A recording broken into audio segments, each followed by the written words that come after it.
السلام عليكم، كي دايرين؟ لاباس عليكم؟ كنتمنى تكونوا كاملين بكم بخير وعلى خير. وانتم كتشوفوا هذا الفيديو، مرحبا بكم في فيديو جديد.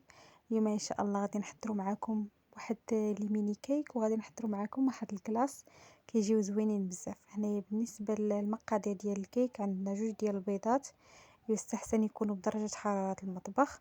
كيف ما شفتوا ضفنا كاس لاروب ديال السكر سنيده، معلقه صغيره ديال بودرة الفاني. تقدروا ديروا السكر فاني الا ما كانش متوفر عندكم بودرة ديال الفاني.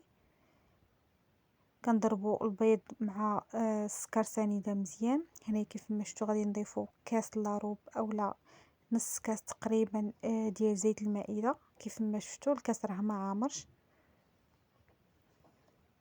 غادي نخلطوا المكونات مزيان مع بعضياتهم كيف ما كتشوفوا.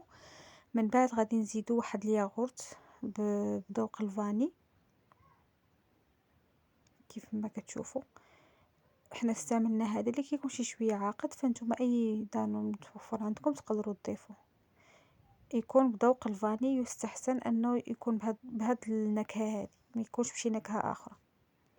هنايا عندنا كاس ديال الحليب بدرجه حراره المطبخ. كيف ما كتشوفوا كنخلطوا المكونات كاملين مع بعضياتهم مزيان مزيان حتى يجانزوا لنا المكونات. تقدروا هاد المرحله هذه تستعملوا الطراب الكهربائي. هنايا عندنا كاس ديال اللوز اللي محمر ومطحون، وعندنا كاس ديال القرقاع اللي حتى هو طحناه. وكنخلطوا المكونات مزيان مع بعضياتهم. هاد اللوز والقرقاع صراحه رجع عطاو الكيك ديالنا واحد البنه زوينه بزاف.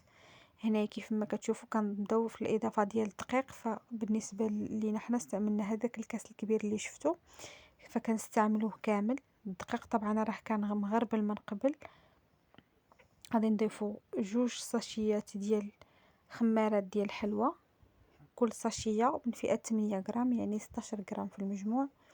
غادي نغربلوهم مزيان كيف ما كتشوفوا. وغادي نستمروا في خفق المكونات مع بعضياتهم حتى تجهز لينا عجينه ديال الكيك، لان القوام ديالها راه كيكون معروف. كيف ما كتشوفوا هذا هو القوام ديال الكيك. ملي كتكتبوا داك رقم 8 ما كيختفيش بسرعه، صافي كتعرفوا باللي الخليط عندكم راه واجد. بالنسبه لينا فحنا درناهم في هاد لي ميني مول هادو. نتوما تقدروا ديروهم في مول واحد يعني اللي كيكون كبير.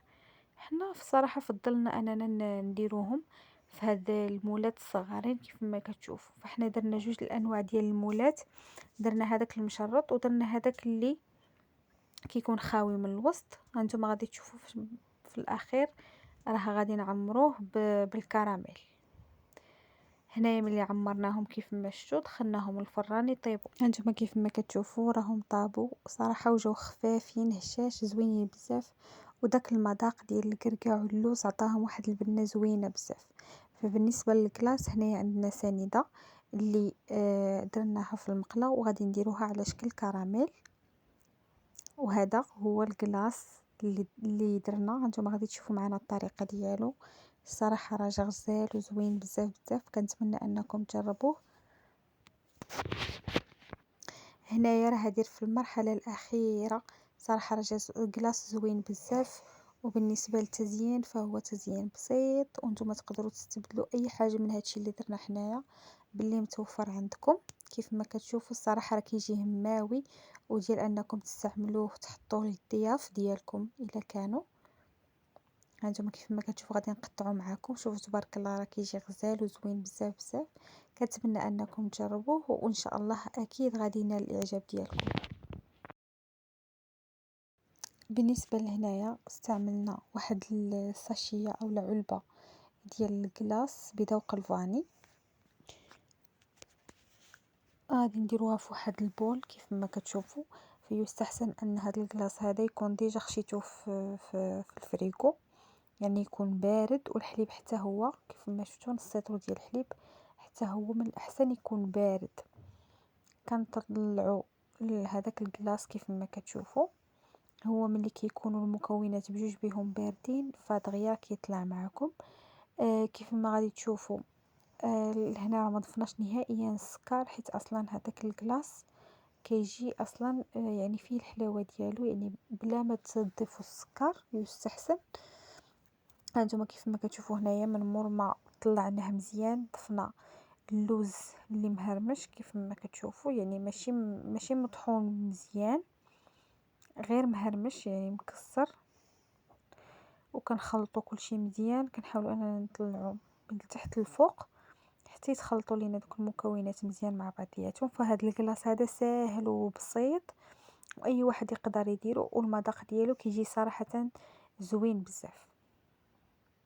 هنايا في واحد الاطار اللي كيكون مدور اولا عندكم نتوما الا كان مربع اولا اي شكل عندكم تقدروا ديروه. هنايا من التحت راه فرشنا يعني السلوفان باش ما يخرجش لينا من القاع، ودرناه فوق طبسيل كيف ما كتشوفوا. كنحاولوا اننا نليسيوه اولا نقادو ليه الوجه ديالو. هانتوما كيف ما كتشوفوا صراحه راه كيعطي كميه كثيره غير بالنسبه ديال الحليب، وديك الساشيه ديال الكلاص راه كيعطي واحد الكميه يعني غتكفيكم وتكفي حتى الافراد الاسره كاملين. هنا كيف ما شفتوا كنليسيوه وكنديروه كنغطيوه هكذا بالسلوفان وكنخشيوه في الفريكو. يعني اقل حاجه اللي تقدروا تخليوها هي 4 سوايع، اولا تقدروا تبيتوه يعني مثلا ديروه في العشيه وتبيتوه ليله كامله حتى لغد ليه فيكون من الاحسن. صافي هنايا غطيناه كيف ما كتشوفوا. هنايا من مور ما خرجناه حنايا من الفريكو كيف ما كتشوفوا فحنايا خليناه يعني بات ليله كامله. هنايا عندنا شي شويه ديال اللوز اللي يعني عادي ما محمر ما والو، اللي غير هرمشناه. زدنا شي شويه ديال بيبي دو شوكولا. وهنايا هذا يعني اللوز مكرمل، يعني درناه وكرملناه. فهذا الشيء كيبقى اختيار ليكم نتوما، تقدروا تزيدوا اولا تنقصوا على حسب المتوفر وعلى حسب نتوما وشنو كتفضلوا.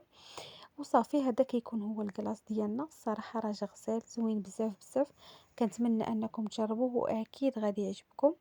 الصراحه راه كيجي داك الخليط ديال الكلاص مع ديك القرمشه اللي درنا لداخل ديال اللوز مع اللوز اللي الفوق اللي درناه كيعطي واحد البنه زوينه بزاف.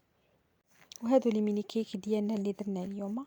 كنتمنى الوصفات ينالوا اعجابكم، والا كنتو جداد في القناه ما تنساوش تشتركوا فيها، تضغطوا على زر الجرس، ما تنساوناش من الكومونتيرات الزوينين ديالكم. بالصحه والراحه، ونتلاقاو ان شاء الله في فيديو جديد.